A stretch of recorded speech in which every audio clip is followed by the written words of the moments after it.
Hey Vervegirls, I'm here with... Cute is what we aim for. Alright, how are you guys?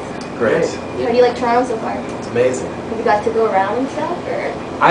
This is like a second home for me. Really? Yeah, my family's got places here. A couple songs were written about Toronto. I heard about that. Yeah. Queen Street. I was listening to the song and I was like, no, Oh, not yeah. our Queen Street. There you go. Cool. I got stopped by a bum and he literally said that to me. Really? Pretty cool. You guys are from Buffalo though, right? Yeah. I love Buffalo shopping in Buffalo. Really? Really? I go You like the Galleria Mall. Yeah. You don't like... That's it.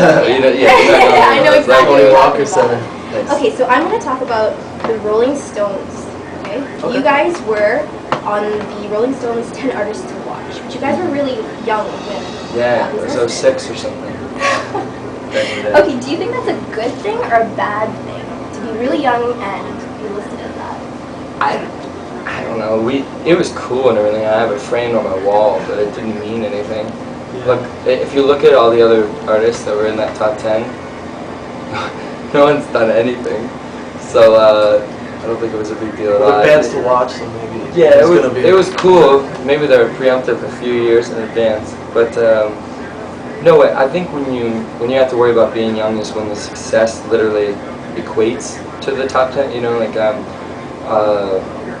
band that was really young just in the past few years sold millions of albums within what 7 months of being a band.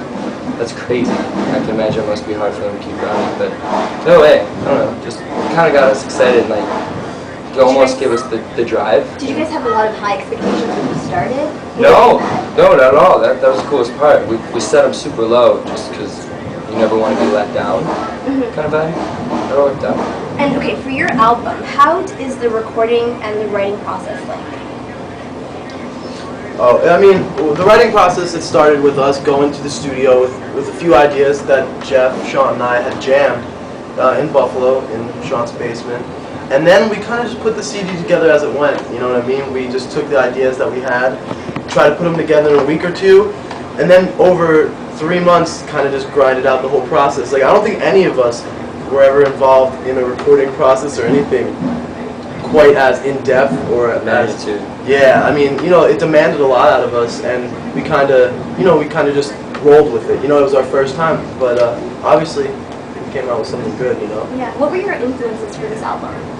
You want to start, Jeff? This is when we started to branch off and listen to different bands outside of genre. Like for me, I got really into you got me into Beach Boys, Beatles, Tom Petty, just kind of classic rock.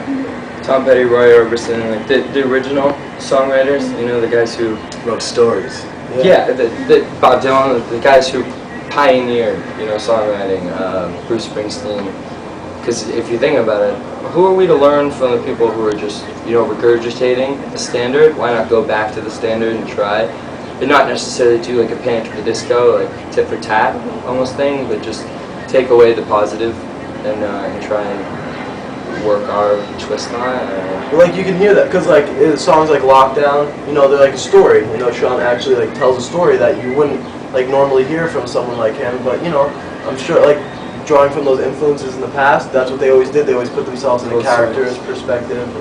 I think it brings a lot to the lyrics and the music and everything. Is there anyone that you'd ever want to work with? No, I'm done. I don't need to work with anybody else. I'm fine.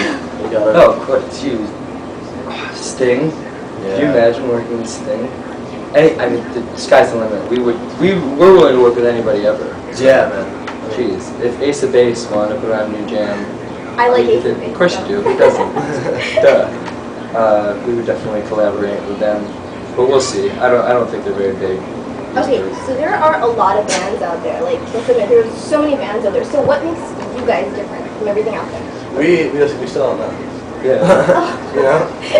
Well, you see, man. Well, we do things differently. No, I tell you, our game's keeps what we aim for. Maybe that's it. We just doing our thing. We try and just write catchy stuff that makes you think, and if that makes us different, then hell yeah. But I'd imagine every band is trying to write catchy stuff that makes someone think. And I just think it's our lack of we're not trying to, you know, we're just not trying to be so serious. You know, we're just doing what we do. Like everything that's on the record is that's just us.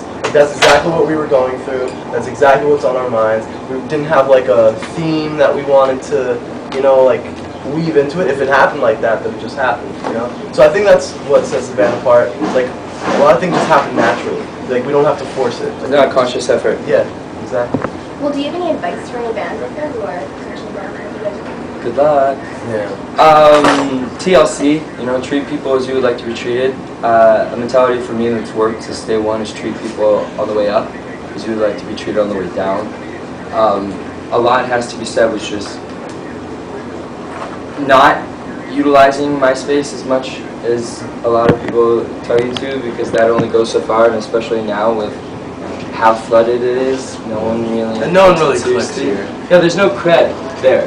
Yeah. So advice, just do it face to face and really give it your all, because at the end of the day, this is your dream. And if you're not willing to work for it, then you're not going to attain it. The odds are not in your corner at all. We never thought we'd ever be sitting almost in the amphitheater, you know, so we planned, but The day after Motley Crue. yeah. Yeah. I'm gonna find some Tommy Lee sweat and bottle it. But Might get HIV. no, hepatitis. Hepatitis. See.